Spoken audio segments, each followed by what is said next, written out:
Few moments later. When you start marching that you're marching for corruption, the first fighter for corruption is your good self.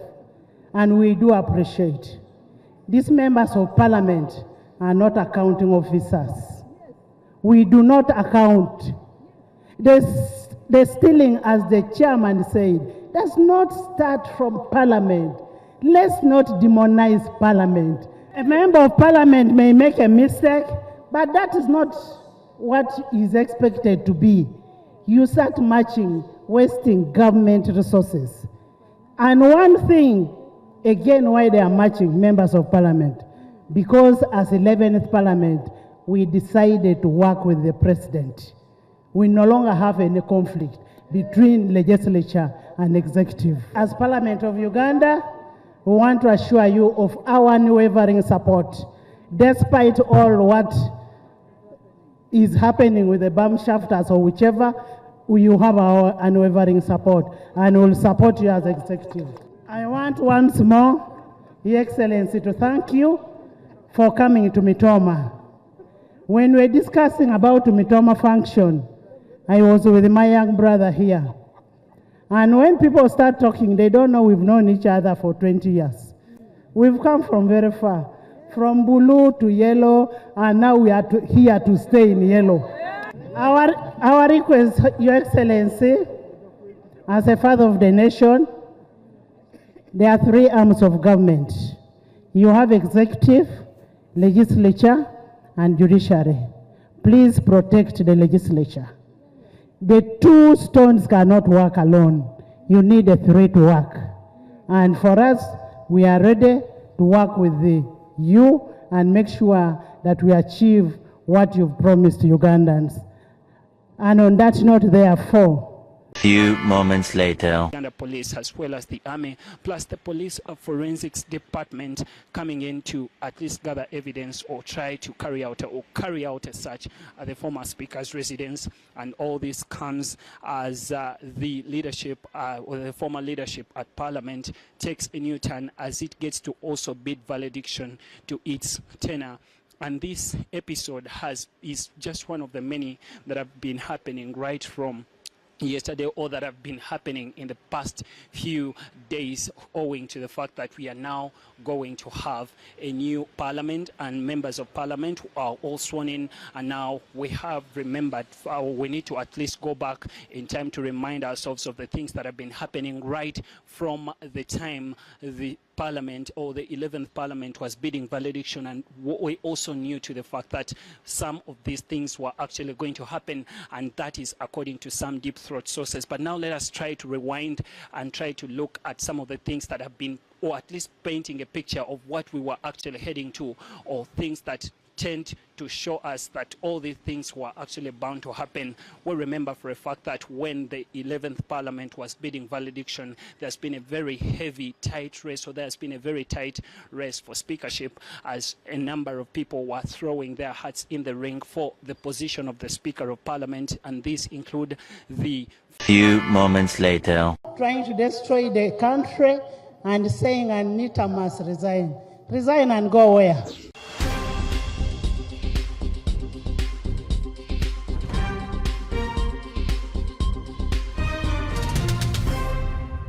Disclaimer: the views and opinions expressed in this talk show are those of the individuals appearing on the show and do not necessarily reflect the views of the Investigator TV. The Investigator TV, crime exclusive, breaking, Anita Among home siege exclusive. Chiche kitegeeza era wawetudda police and the combined security forces we banamala okombinga amakage. This is different ku show bulijjo ze tukola. Ndugu tewali welcome, tewali chi first and foremost tuli mwangu lwakubanga ebintu bigendanga developing all the time sawa zino. Combined security force has gone into action mumakaga Right Honorable Speaker Anita Among Magogo ku Makinon Road. At the same time, even Chigo itself is being raided at the same time. What could this imply? I think even Bukedia could be sealed off for now because okredinga omuntu bwatyo baba ina banoonya kati tosobola kumanya wo yabiteeka bw'osalawo okulumba mulumbira mu time yemu ate mu bifo byonna so ndowooza sina bukakafu nti bwe kiri naye bwe kyalibadde if I was a detective handling such a matter naye nga bwe twabadde twogera mu gundi mu sheeri eri waggulu nabagambye nti Amongo yakoze ensobi singa bamugamba genda ewaka n'agenda ewaka n'atuula n'asirika tewali badde na buzibu eno tetwali birabye mbeera nga President Museveni buli muntu amwinako fayiro kati gwe kabi omumanyiira akola ki ajjayo bujja fayiro azimulazeeko ekitegeera mulimu n'abantu bekye nawadde gamba mulimu n'abantu beyeetaaga okuprotect nga baba afa ku bantu asirike akole ki ataasaabalala naye kati yagenze mu maaso nakutandika kusaasaanya ssente kuli Sobole I hear Justin Nammere naye kennyini nga bakuba amasimu bastopinga ba MPs from going to both Thanksgiving egundi mukono kuba obosi leero lwabadde alina okulangirira era ndowooza lwalangiridde ndabye Katemba ali awo Kabanda has become the official announcer of bad and good news so yamugambye nti munaye twasazeewo tegerekeka so I think wetwogera kati amaze okulangirira so kyensonga lwaki Nammere yakwatiddwa nesente zebamukutte nazo tezabadde zabadde zamu to try and bribe ababaka out of what so ensonga lwaki bamuraidinze kati ekyabadde kimugambiddwa nti genda eka obeereyo tobaayo nabeera house arrest kati ngenda kutuuka court case because going to raid her house must have a court order involved. So, when a court order involved, that means a file has been opened.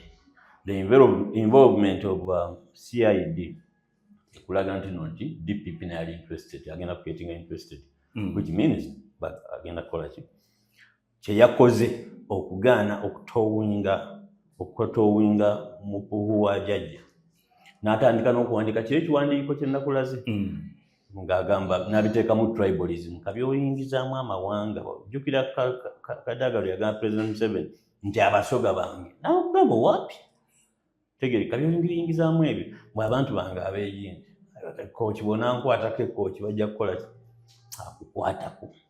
In such an incidence, nga omuntu wa high profile, oba abadde wa high profile, ga Right Honorable Anita Among, does it require oyogedde ku okubeera nga maybe sanctioned by court? Ebate yetaga such warrant, doesn't it also need a lawyer to be around? Anti kimugambye such warrant ye ngagise court order.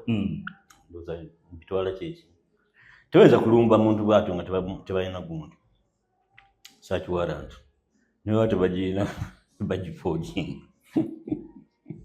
You can backdate it. So bagenze yo walero basose CID negenda formally neba raidinga kati SFC netekinga over.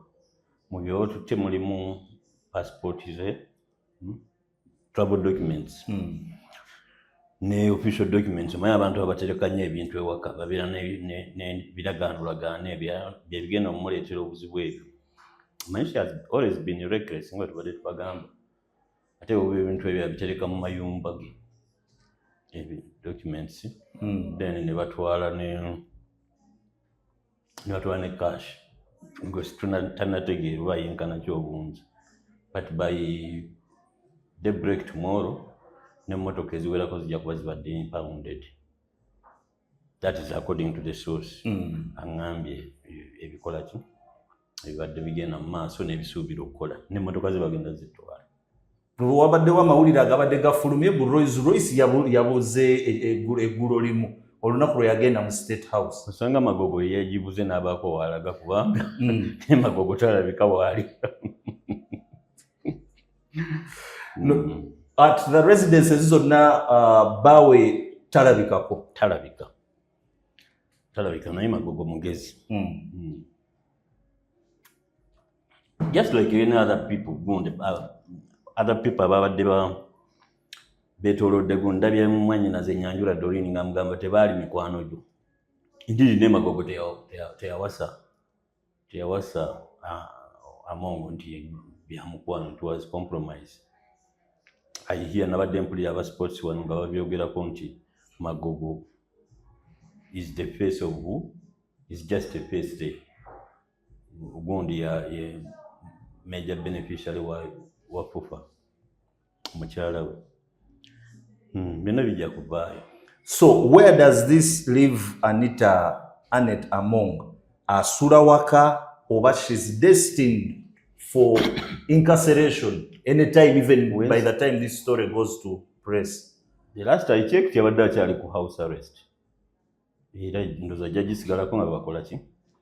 Nijagala omanye nti komera lye yazimbibwa. Bintu bino tuze tubyogera jako komera lye lyeriri ne bannabalala okitegeera gyeriri simanyi lwaki abantu tebeebuuza nyo babeera ne sources lwaki tebatunulako ekigo ne beebuuza abeeruzira lwaki bazimba units obupya okitegeera baali badde bamanya nti buno bulabika bwabudisi maba bulina self contained I don't know naye nga tekiina kati ye kyakoze ekibi President Museveni bw'anaaba anakuba asooka kutemaatema ojjukira Kayihura bagundi ba Nixon be basooka abo ne babakwata naga abantu bange babakwata kati notanina bagenda okumutuukako nga naye ali mu kudduka obukire naye kati yoone embeera ze n'obutasoma biwandiikiddwa yalemeddwa n'okusoma obusungu obwabadde ku presi ya jjajja jjo n'alemererwa okumanya nti ono omusajja asobola omumusookerako kati gwasookeddeko. What could be the time frame between raid eno n'okubeera okugenda okukola statement and being arraigned in court? Next week it will be ebigonde bibe kwajja kuba keetalo.